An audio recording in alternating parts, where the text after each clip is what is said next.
علماء کہتے ہیں یہ راز ہیں، یہ دعا یہ بڑی کمال کی دعا ہے. کبھی مشکل میں پھنس جائے نا، کسی بڑی مشکل میں ہو، کوئی بڑا پرابلم ہو، کوئی بڑی تمنا ہو آپ کی، آپ اس کا ورد شروع کر دیں.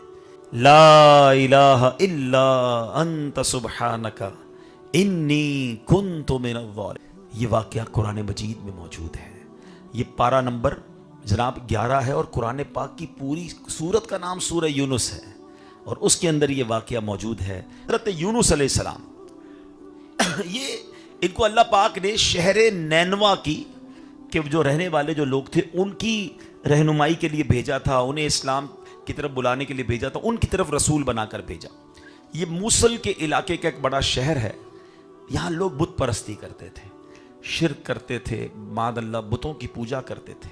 حضرت یونس علیہ السلام ان کو جا کر ایمان کی دعوت دیتے، اللہ وحدہ لا شریک کی طرف بلاتے رہے. مگر ان لوگوں نے بہت بدتمیزی کی، حضرت یونس کو جھٹلایا، آپ کی بات کو انکار کیا اور سرکشی کی. حضرت یونس علیہ السلام نے خبر دی کہ ان قریب اگر تم اب ایسا نہیں مانو گے نا تو تم پر عذاب آ جائے گا. اب یہ شہر کے لوگوں نے میٹنگ کی. اچھا تھے بڑے عجیب لوگ، کہتے ہیں حضرت یونس نے کبھی جھوٹ نہیں بولا ہے، یہ جو کہتے ہیں سچ کہتے ہیں. اگر یہ کہہ رہے نا عذاب آئے گا تو اب آئے گا تو صحیح، لیکن جب یہ رات کو نکل جائے نا شہر سے تو پھر سمجھنا عذاب آنے والا ہے. اگر یہ شہر میں ہی ہے تو پھر سمجھ لو خطرہ نہیں ہے، کیونکہ اللہ کے نبی اگر ہیں تو نکل جائیں گے شہر سے. اب کمال کی بات دیکھیں، یہ مانتے ہیں کہ سچ بولتے ہیں لیکن ایمان نہیں لا رہے.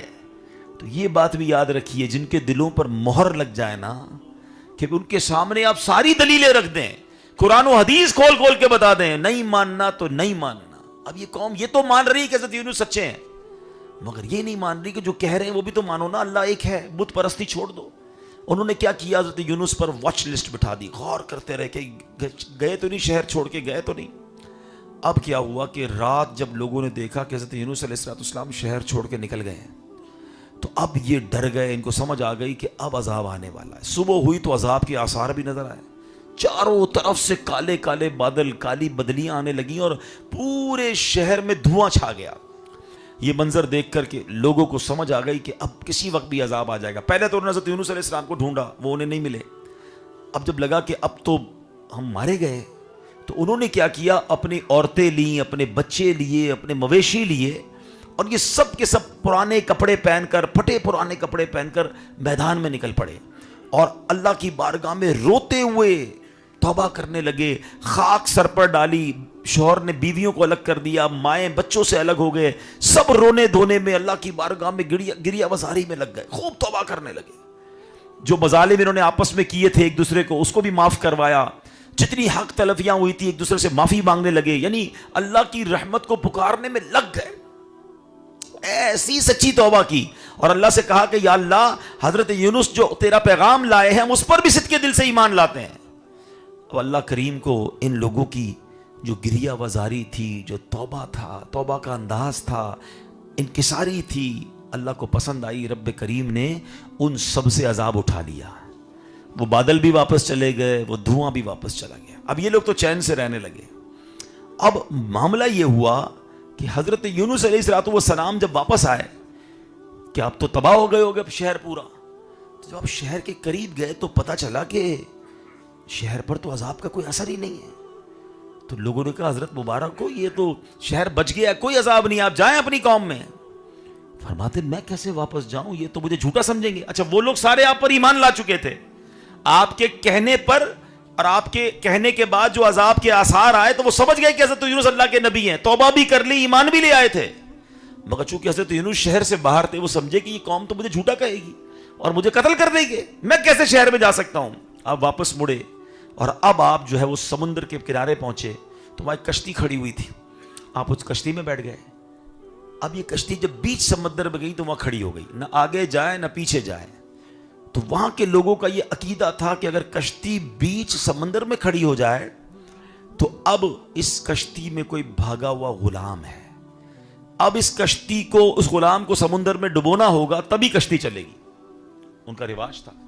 انہوں نے سارے کشتی والوں کے نام جمع کیے اور قرآن دازی نکالی. اللہ کی شان دیکھیں کہ اس قرآن دازی میں حضرت یونس ہی کا نام نکلا. ایک آزمائش کے بعد دوسری آزمائش. اور انہوں نے کشتی سے حضرت یونس علیہ السلام کو دریا میں ڈال دیا، اللہ کے نبی کو بیچ سمندر میں ڈبو دیا. اور اللہ کی شان دیکھیں، وہ تو کشتی دے کر نکل گئے اور ایک بہت بڑی مچھلی نے حضرت یوسف علیہ السلام کو نگل لیا. یعنی ایک کے بعد آپ غور کر رہے ہیں، ایک قوم کی وجہ سے وطن چھوٹا، کشتی میں گئے تو کشتی والوں نے ڈبو دیا، اور اب ڈبویا تو کیا مچھلی نے ہی کھا لیا. ہو سکتا ہے اس زمانے کی وہ کوئی ویل مچھلی ہوگی. اب اندھیرا ہے، مچھلی کے اندر آپ کو نظر کچھ نہیں آ رہا ہے، بالکل زندگی کی کیا امید ہوگی اگر کوئی بندہ اس طرح مچھلی کے پیٹ میں کچھ ہی لمحے کے بعد میں چبا لیا جاؤں گا، یہ جناب مارا جاؤں گا. کوئی بھی بندہ یہ سوچ سکتا ہے. مگر یہ اللہ کے نبی تھے نا، اللہ کی رحمت سے وہاں جا کر بھی مایوس نہیں ہوئے. اس مچھلی کے پیٹ کے اندھیرے میں آپ نے اللہ کو پکارنا شروع کیا. اور کیا خوبصورت الفاظ تھے، لا الہ الا انت سبحانک انی کنت من الظالمین. یہ مشکلیں ٹال دیتی ہے. اور ایسا ہی ہوا، کئی دن، یہ 2-4 گھنٹے نہیں رہے، کئی دن مچھلی کے پیٹ میں رہے. ایک روایت کے مطابق 40 دن پیٹ میں رہے. اللہ نے ان کو وہیں پر حیات بھی بخشی، اور پھر مچھلی نے آ کر آپ کو ایک کنارے پر آ کر اگل دیا.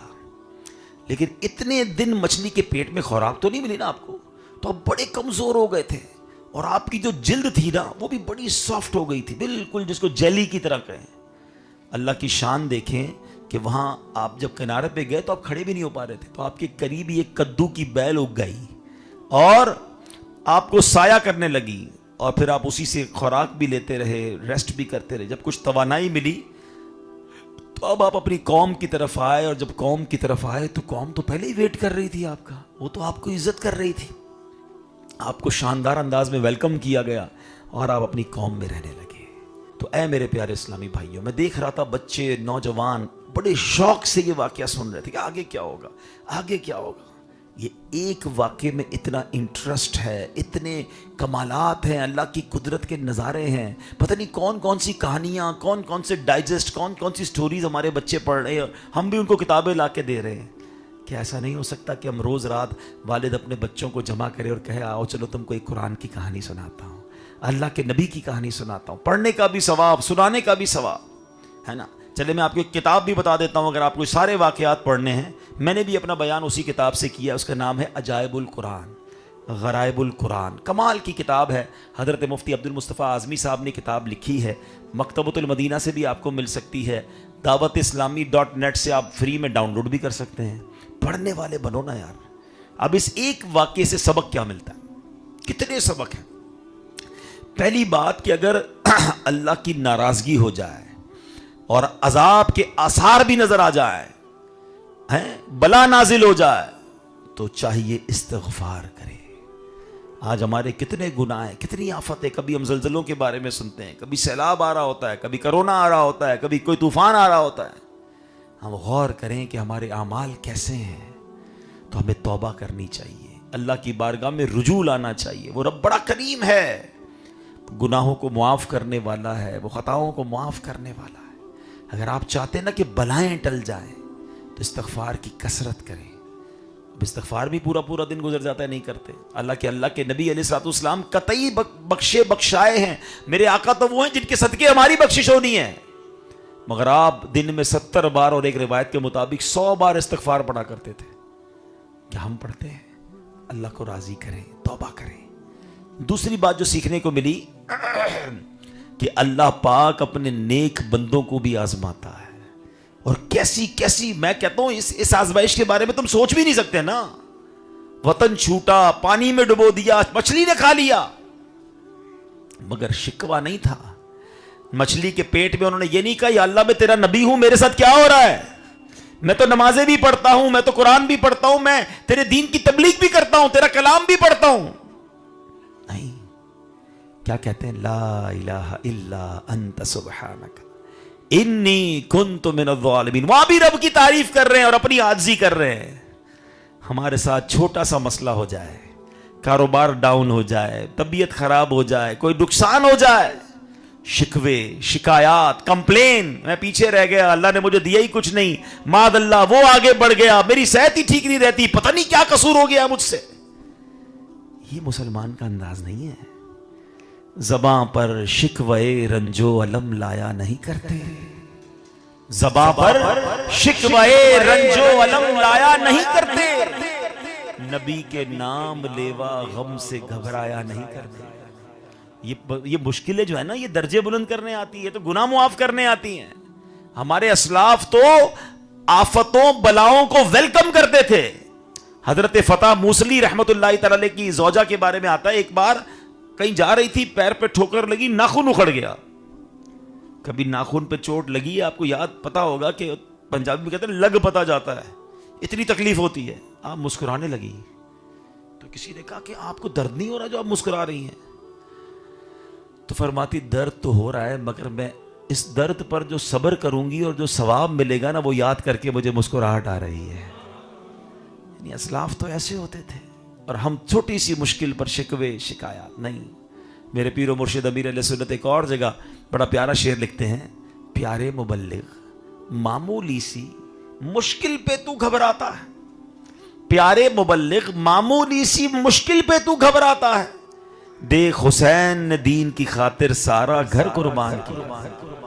انہوں نے سارا گھر قربان کر دیا. ہم چھوٹا سا نیکی کا کام کریں، کوئی روڑے اٹکائے، کہتے میں نہیں کرتا، دل چھوٹا کر دیتے. نہیں، رکاوٹیں آئیں گی، آپ نے ہمت میں رہنا ہے.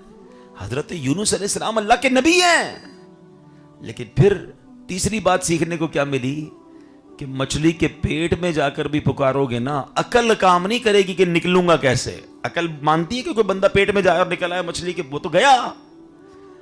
مگر میرا رب وہ ہے جو مچھلی کے پیٹ سے نکال کر بھی زندگی اور حیات عطا فرماتا ہے. یہ سیکھنا ہے. آج بہت سارے لوگ جو ڈپریشن کے مرض میں چلے گئے نا، جو خودکشی کی باتیں کرتے نظر آتے ہیں، تو ان کا سب سے بڑا پرابلم یہی ہے کہ جناب وہ مایوس ہو جاتے ہیں. وہ کہتے ہیں میرا مسئلہ ہی حل نہیں ہو سکتا، کیلکولیٹر پہ چیک کرتا ہوں اتنا بڑا قرضہ ہے، کبھی بھی نہیں اتار سکوں گا، چلو خودکشی کر لیتا ہوں. معاذ اللہ، اتنی بڑی بیماری ہے، ڈاکٹر منع کر رہے ہیں، علاج تو ہو ہی نہیں سکتا.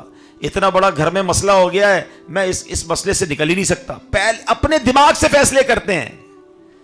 یقیناً میرے پیارے اسلامی بھائیوں، جو مشکل آپ کے سامنے ہے، آپ کے سامنے ہے، وہ آپ کے لیے اور میرے لیے بڑی ہے، میرے اللہ کے لیے بڑی نہیں ہے.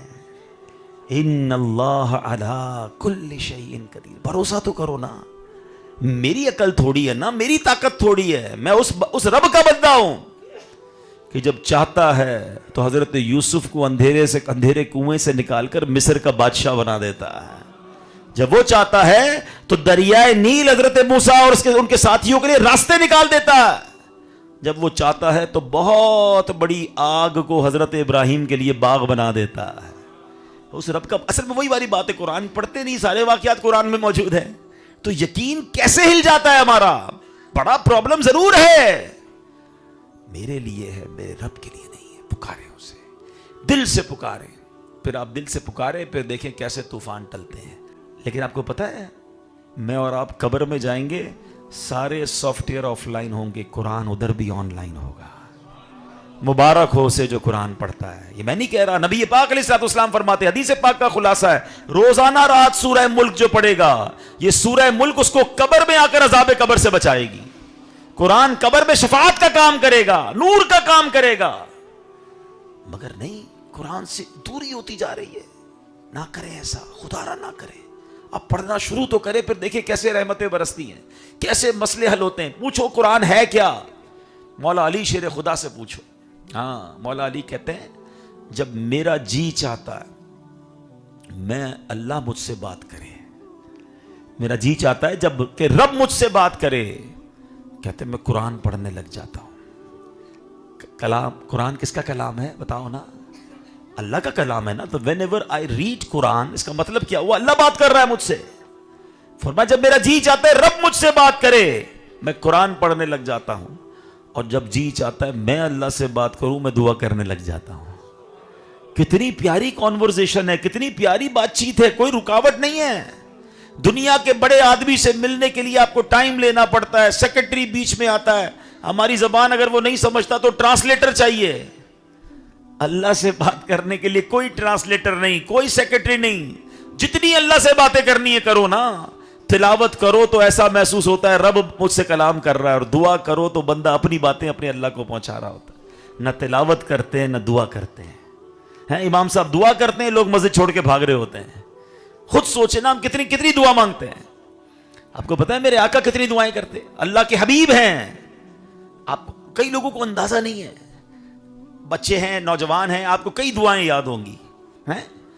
گھر میں داخل ہونے کی دعا, گھر سے باہر آنے کی دعا, کھانا کھانے سے پہلے کی دعا, کھانا کھانے کے بعد کی دعا, سونے سے پہلے کی دعا, اٹھنے کے بعد کی دعا, ایون یہاں تک کہ بیت الخلاء میں جانے سے پہلے کی دعا, فراغت کے بعد کی دعا, دودھ پینے کی دعا, آئینہ دیکھنے کی دعا. اس کا مطلب کیا ہے کہ میرے آقا تو ہر کام سے پہلے دعا کر رہے ہیں, قدم قدم پر دعائیں مانگ رہے ہیں, اپنے رب سے اتنا زبردست تعلق ہے. ہمارا پورا دن گزر جاتا ہے, ہم اللہ سے بات نہیں کرتے. اچھا مسئلے مسائل سب کے ساتھ ہیں, میں ادھر سے شروع کروں اور ایک کاغذ قلم دوں سید صاحب کو, سید صاحب ذرا لکھوائیں اپنے اپنے پرابلم, تو شاید کئی ڈائریاں بھر دیں گے لوگ یہاں تک پہنچتے ہیں. سب ہر کوئی کسی نہ کسی پریشانی میں ہے, مگر اللہ سے بات کرنے کا ٹائم نہیں ہے. جس نے مسئلے حل کرنے ہیں, جس نے مشکلیں حل کر, اچھا وہ فرماتا بھی ہے, کمال تو یہ ہے جس نے مسئلے حل کرنے اس کا خود فرمان ہے, ادعونی استجب لکم, مانگو میں تمہیں عطا کروں گا. ہم سب کے پاس جاتے ہیں, ہم رب کے پاس نہیں جاتے. کیسا عجیب معاملہ ہے نا, بہت کلوز ہے نا تو ایک بار شاید ہمیں دے دے گا یا ہماری بات تسلی سے سن لے گا. دوسری بار مانگو نا تو کہتا پہلے دیے تھے وہ کدھر گئے, ابھی تو دیے تھے, اب یعنی جتائے گا. تیسری بار مانگو تو کہتے یہ تو مانگنے والا ہو گیا ہے. چوتھی بار میرا آپ کا فون ہی بلاک ہو جاتا ہے. یہ ہے دنیا, سمجھ آ رہی ہے؟ اور رب وہ ہے جتنا مانگو اتنا پسند فرماتا ہے. اللہ اس کو زیادہ پسند فرماتا ہے جو اللہ سے زیادہ مانگتا ہے. ہم کیسے لوگ ہیں کہ جو دینے پر تیار ہے, جس کی رحمت, ابھی تو آپ نے سنا کہ رحمت دا دریا الہی ہر دم بغدا تیرا, جے ایک قطرہ بخشے مینو کم بڑھ جاوے میرا. ارے رب کی رحمت برسنے کے لیے تیار ہے, ہمارے پاس مانگنے کا ہی ٹائم نہیں ہے. اچھا دعا بھی مانگتے نا تو بے دلی سے مانگتے, یہ بھی بڑا مسئلہ ہے. کاش یہ چھوٹے موٹے ہماری ٹیوننگ کر لینا, ہمارے بہت بڑے بڑے مسئلے حل ہو جائیں گے. مجھے ایک بات بتائیں, کسی بڑی شخصیت کے پاس فائل لے کر جائیں, اپنا مسئلہ لے کر جائیں, کیسے جاتے ہیں؟ تیار ہو کر جاتے ہیں, فوکس کے ساتھ جاتے ہیں, عاجزی سے بات کرتے ہیں, ادب سے فائل پیش کرتے ہیں, پھر انتظار کرتے ہیں کہ صاحب اس پہ سائن کر دیں. یہ دنیا والوں سے کام نکالنے کا طریقہ ہے.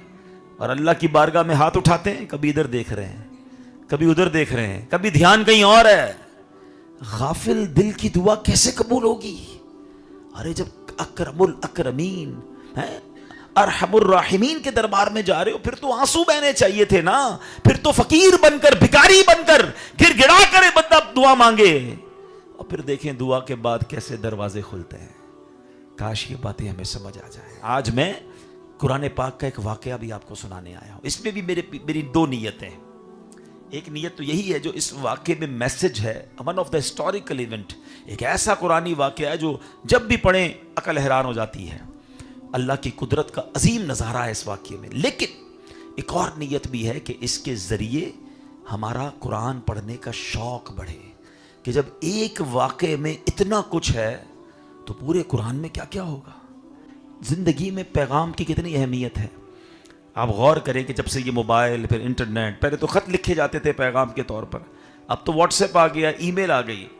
اس کی اہمیت کتنی ہے آپ ذرا سمجھیے. کہ ہم لوگ پہلے صبح اٹھ کر قرآن پڑھتے تھے, وضو کرتے تھے, منہ ہاتھ دھوتے تھے, کلمہ پڑھتے تھے.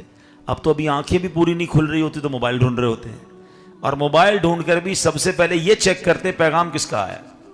ٹھیک ہے نا. اور پیغام میں بھی ہم نے کیٹیگرائز کیا ہوا ہے کہ بھائی جناب اپنے رشتہ داروں کا, گھر والوں کا, آفس کا, باس کا, کلائنٹس کا جو پیغام ہے وہ پہلے سننا ہے کیونکہ یہ امپورٹنٹ ہے.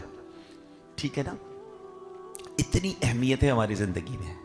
اور خاص طور پہ جو کاروباری لوگ بیٹھے ہیں, ہم ایک اور کام کرتے ہیں کہ ہم نارملی کیا کرتے ہیں کہ رات کو سونے سے پہلے اپنے آفس کے مینیجر کو یا اپنے امپلائی کو کوئی پیغام دیتے ہیں کہ بیٹا صبح اٹھ کے یہ سارے کام کر لینا, بینک کا یہ کام کر لینا, فلاں یہ کام کر لینا, میں تم سے دوپہر کو بات کروں گا. ہم سکون سے سو جاتے ہیں, ہمیں پتہ ہے اس نے سارے کام, صبح اٹھنا ہے, میسج سننا اور کام کر لینے. کسی دن آپ صبح اٹھیں اور آپ اپنے اس امپلائی سے بات کریں کہ بھائی وہ میں نے آپ کو کام دیا تھا وہ ہو گئے, اور آپ کو وہ جواب دے کہ سر وہ میں آپ کے میسج سن نہیں سکا. اب بتائیں آپ کو کیسا فیل ہوگا کہ میں نے تمہیں نوکری پر رکھا ہی اسی لیے ہے کہ تم میرے میسج سنو اور ٹائم پر اس پر عمل کرو. تمہیں پتہ ہے کتنا نقصان ہو گیا. صبح کام ضروری تھا, اب تو بینک ٹائم ختم ہو گیا. میرا اور آپ کا پیغام کوئی چند گھنٹے نہ سنے تو ہمیں برا لگتا ہے. اللہ کا پیغام ملے ہوئے کسی کو 30 سال، کسی کو 40 سال، کسی کو 50 سال ہو گئے ہیں. کیا سب نے قرآن پڑھ لیا ہے؟ سمجھ لیا ہے؟ اللہ کا پیغام آ چکا ہے ہمارے پاس. ہم سب کے گھروں میں قرآن پاک ہے، مگر پڑھنے کا ٹائم نہیں، سمجھنے کا ٹائم نہیں. اچھا، ایک تو پورے قرآن کو پڑھنا ضروری، اچھی بات ہے، مگر کیا آپ کو پتا ہے قرآن مجید فرقان حمید میں 89 تقریباً 90 آیتیں وہ ہیں جس میں اللہ کریم نے مجھ سے اور آپ سے براہ راست بات کی ہے، ڈائریکٹ.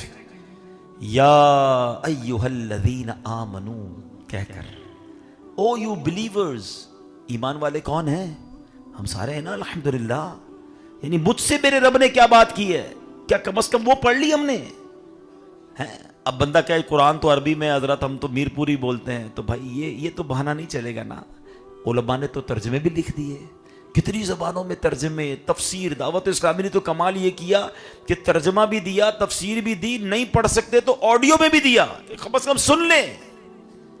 مگر وہ پڑھنے کا بھی سمجھنے کا ٹائم نہیں. کیا اللہ کی بارگاہ میں یہ جواب چلے گا کہ اللہ بڑا بیزی تھا، اپنی فیملی کے ساتھ بیزی تھا، کاروبار میں لگا رہتا تھا، قرآن تھا میرے پاس، میں نے قرآن سے تعلق رکھا تھا، اس کو چومتا تھا، اس کو جلدان میں رکھتا تھا، کبھی گھر میں کوئی انتقال ہو جاتا تو فاتحہ میں قرآن پڑھواتا تھا، نئی دکان لیتا تھا تو وہاں قرآن پڑھاتا تھا. بس اتنا تعلق تھا، باقی پڑھنا نہیں تھا، سمجھنا نہیں تھا. سچ بتاؤ کیا یہ جواب چلے گا؟ اپنے دل سے پوچھیں. اللہ نے مجھ سے اور آپ سے بات کی اور ہمارے پاس ٹائم ہی نہیں ہے پڑھنے کا، ابھی تک پڑھا ہی نہیں ہے. میں ایک واقعے سے آپ کو ہماری قرآن سے دوری کا احساس دلاتا ہوں. ایک صاحب نے اپنے گھر پر قاری صاحب کو بلایا، ہر سال دعوت کرتے تھے مسجد کے امام صاحب کی. تو دعوت کی، کھانا وانا لینے گئے، کھانا کھلایا، بڑے اچھے طریقے سے دعوت ختم ہوئی، امام صاحب چلے گئے. تو بیٹا کہتا ہے ابا جان میرے بہت بڑی رقم یہاں پڑی ہوئی تھی. جہاں امام صاحب بیٹھے تھے نا کھانے کے لیے کمرے میں تھوڑی دیر کے لیے باہر گیا تھا کھانا لینے، واپس آیا ہوں رقم نہیں ہے. والد صاحب کہتا ہے بیٹا کیسی بات کرتے ہو، امام صاحب تھے، بڑے نیک آدمی ہیں، وہ تھوڑی چوری کر سکتے ہیں. کہتا ہے میں بھی نہیں کہتا چوری کی، لیکن جب وہ گئے پیسے بھی غائب ہو گئے، میں بہت ڈھونڈا نہیں مل رہے. تھوڑے عرصے بعد امام صاحب پھر آئے گھر پہ، 1 سال بعد پھر کھانا پیش کیا. وہ بچہ تھا، اس کے پیسے تھے، اس کو یاد تھے. اس نے ڈرتے ڈرتے کہا امام صاحب وہ ایک بات کہوں گا، ذرا ناراض نہیں ہوئیے گا. تو کہا بیٹا کیا کہنا چاہتے ہو؟ کہ آپ پچھلے سال آئے تھے نا ہمارے گھر پہ، تو آپ جہاں بیٹھے تھے میری اچھی خاصی رقم وہاں پڑی ہوئی تھی، آپ گئے اس کے بعد سے وہ رقم ہی نہیں مل رہی. امام صاحب رونے لگ گئے. وہ بیٹا کہتے معاف کیجئے میں نے آپ کو چور نہیں کہا، لیکن میں سوال کر رہا ہوں، آپ نے پیسے دیکھے تھے آپ نے؟ آپ فرماتے بیٹا وہ جو سامنے قرآن پاک پڑھا نا ذرا اٹھا کے لاؤ. وہ نوجوان قرآن پاک لے کر آیا. آپ نے فرمایا اس کو کھولو. اس جلدان کو جب کھولا گیا تو اس میں وہ پیسے پڑے ہوئے تھے. امام صاحب نے کہا تم جب کھانا لینے گئے پیسے بکھرے ہوئے تھے، میں نے سوچا ادھر ادھر ہو جائیں گے، قرآن میں رکھ دیتا ہوں، روز تلاوت کرتے ہوگے تمہیں مل جائیں گے. میں رو اس لیے رہا ہوں کہ میں 1 سال بعد آیا ہوں، پورے سال تمہارے گھر میں قرآن نہیں کھلا ہے.